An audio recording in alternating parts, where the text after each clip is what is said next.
Is the new Netflix movie good on paper a romance, a rom-com, or maybe a dramedy? Well,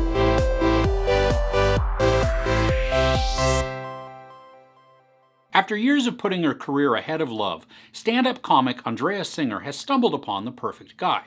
On paper, he checks all the boxes, but is he everything he appears to be? I'm not typically a fan of Iliza Shlesinger, but there were moments in this that I did find her endearing. The beginning of the movie, even while it was a bit emotionally chaotic with her, allowed me to see a softer side to her. Now, it's still mixed with some harsher moments also, so she's not all soft and cuddly the entire time. Some of the setup of this movie reminded me of The Big Sick, where we have a stand-up comedian narrating part of their life as we watch more just play out, and it's interspersed within some stand-up moments. There's a low-level discomfort in this that is almost there from the start.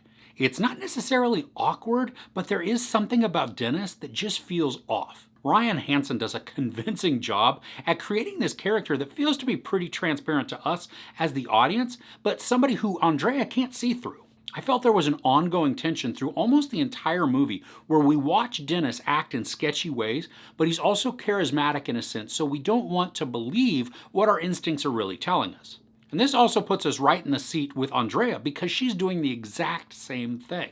There's a sweetness to this movie, but also a disturbing sickness as well. There appears to be manipulation going on by Dennis to Andrea. And then we watch Andrea struggle with just all of the messages that she receives from the world that she should just be grateful to have a man that likes her. She questions if she's good enough or even worthy, but what's interesting to me is as these issues are being raised, Andrea's stand-up routines are also calling this out and showing how unhealthy it is. Now we're watching the story play out and we get the insight of experience through Andrea's routine. She's talking to the audience after the fact, and so she's sharing what she's learned with just some punchlines attached. And I like the mix of the story and the stand-up.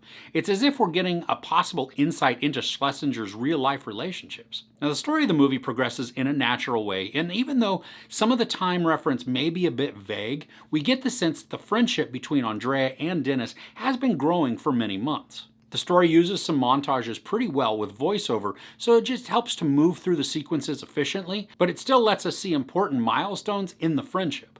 Margaret Cho and Rebecca Rittenhouse co-star in this, and they each bring sweetly annoying comedy to the screen. They're both abrasive at points, but then also bring charm, so they're not characters that we solely love or hate every single time that they're on screen. So overall, I'd lean more towards liking them than not. Now, I'm not sure if this is meant to be a cautionary tale, or maybe just one long setup for a joke on Andrea's stand-up routine, but it does act as both. There are funny moments in this, and there's a romantic element, but it's a very dysfunctional romantic element. And while this never dives headlong into the drama genre, there are moments that break it out of the comedy arena. Now for me, some of the largest tension of this movie is the discomfort I felt through just about all of it. It felt like I was watching that speech scene in Bridesmaids where Kristen Wiig keeps getting up to continue her toast.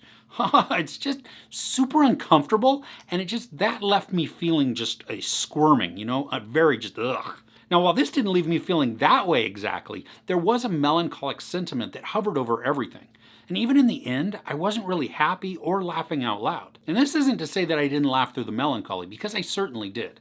I just think that the semi-sadness that permeated the movie, mixed with that feeling that just everything in the story was way too obvious, it left me unsatisfied. And that feeling that everything is obvious was kind of a bummer because I kept hoping for some kind of clever twist that's going to upend my suppositions and catch me off guard. And that would then in turn reveal something new or unique about the story. What we get though is a semi-depressing view on relationships. The characters are good and engaging, and the conflict is certainly present, and even the potential for subverting expectations does exist.